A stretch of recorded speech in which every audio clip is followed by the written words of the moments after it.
it seemed like you guys were in control most of the second half, and Charlotte made a little run, cut it into single digits there with a little over 5 minutes left. You called a timeout. Guys came out, went on a 13-2 run to shut it down. What was the message during that timeout, and then what did you think about the late execution? Yeah, I thought we were really good late in the game. Obviously, we went through, and you're going to go through stretches where the other team, outplays you during the course of a game. And it's very, very often, it doesn't happen often where you outplay somebody for 40 straight minutes. So, I give Charlotte credit right there in the midsection of the second half. But what we did is we came out at right around the 5:30 mark, and we milked the clock from about 5:30 to 3:30. Got that thing back up where I thought we were in safe zone, and then I let him play a little bit and didn't milk the clock. So look, the bottom line is we had a 4-game homestand, and we cleared the bar.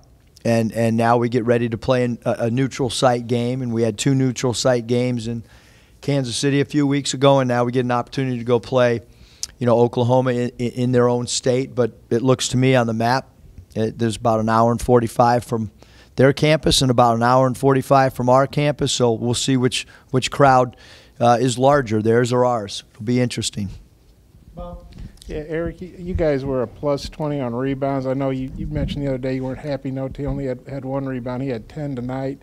Did you say something to him in particular? What did you think of him doing that, and just what did you think of the rebounding overall? Yeah, I just that's the strength of our team right now is both offensive rebounding, defensive rebounding. Charlotte coming into the game was a really good defensive rebounding team.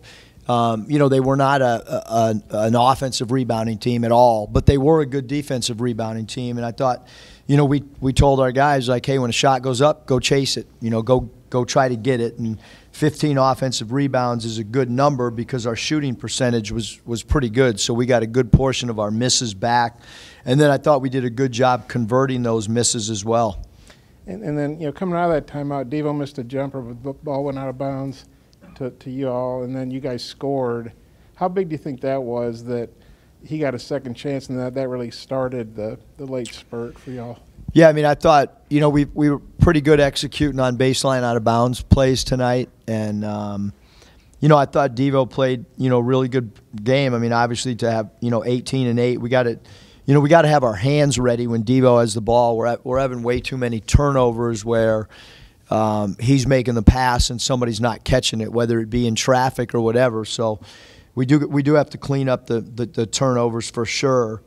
13's too many. But I thought Devo played with great freedom with the ball for sure. Coach, Jalen had a career-high 15 points, I think a season-high in shots. What did you think of his aggressiveness, and do you want to see kind of more out of that from him, maybe attempts-wise? Yeah, so we knew, Scotty, that they would trap. Every game they play, when you throw it in the post, they trap. And obviously we went to Jalen early because he had an early turnover, I think, on the first play of the game. But we continue to try to find him in our transition game where he gets an early, quick post up. And, his efficiency, to go 7 of 9, that's hard to do. But I thought he played phenomenal. Maybe his best all-around game. The 3 steals become very important because Charlotte goes through, 15 as kind of a point center. They run a lot of their dribble handoff stuff with him, and Jalen did a good job kind of pushing him outside his comfort zone as well. So it wasn't just the 15 points on 7 and 9 and the 8 boards, but also, the 3 assists and kind of owning the elbow. And what was the defensive game plan on Young to hold him to only 10 points? Yeah, we talked about not only number 1, Jameer Young's ability to score the ball, but also, his assists. And Devo was assigned to Young. The other 4 guys were supposed to, shrink the floor a little bit against him. We did not want him to make any threes, which would then open up his dribble drives. And when Devo wasn't on him, JD was assigned to him. And by far, this was Chris Likes' best defensive game. I thought he was a menace out there defensively. There's been times maybe where we needed Chris to get a little bit better. Tonight, he took a huge leap forward from a defensive standpoint for sure. But for sure, Nate, like that, the game plan was all about Young. Make no mistake about it. Some of their other guys, hit some threes tonight, but they were quite frankly shrinking the floor against, a guy that we had an alarm going all week in preparation. Whenever Young on our scout team had the ball, we had a siren going because we didn't want him to get going. Coach, the three has been a bit slow to fall for JD, but he's been putting a lot of pressure on the rim lately in a lot of different ways. Just how valuable do you find that, especially with his perimeter shot not falling? Yeah, he's gonna. I mean, he's again. You take his 6 threes away, and his field goal percentage is about 65 or 70% probably. So I'm gonna. We gotta take threes off the catch where you're spotting up. And we got to eliminate the off the bounce threes right now. That's what's hurting us.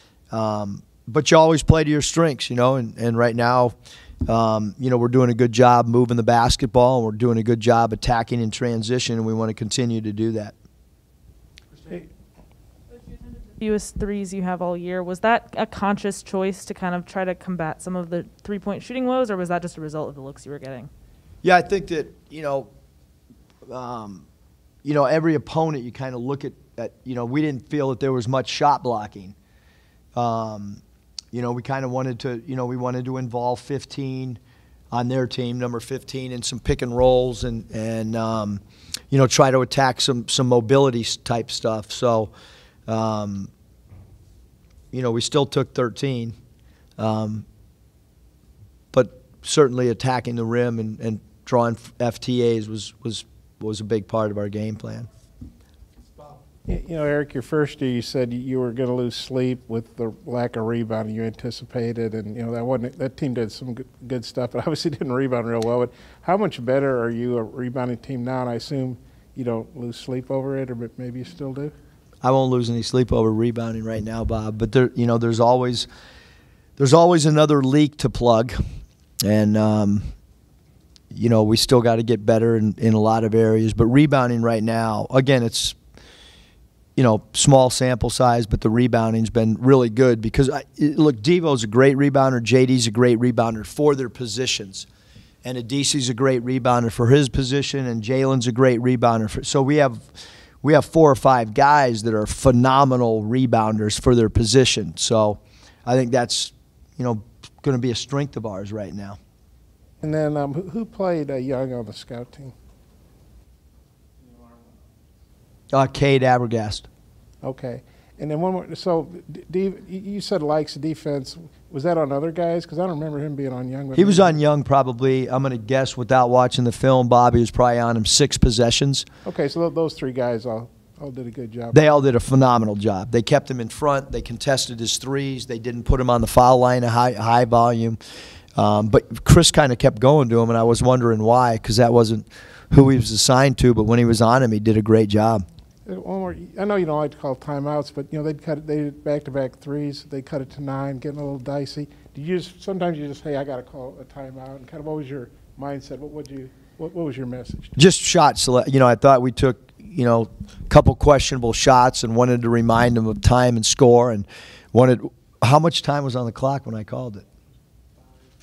Yeah, that was when we started milking the clock. So I told them, like, hey, we're not going to get into our offensive set until there's 12 on the clock, and I think we did that 3 possessions, got some stops at the other end, scored, and then I let them play.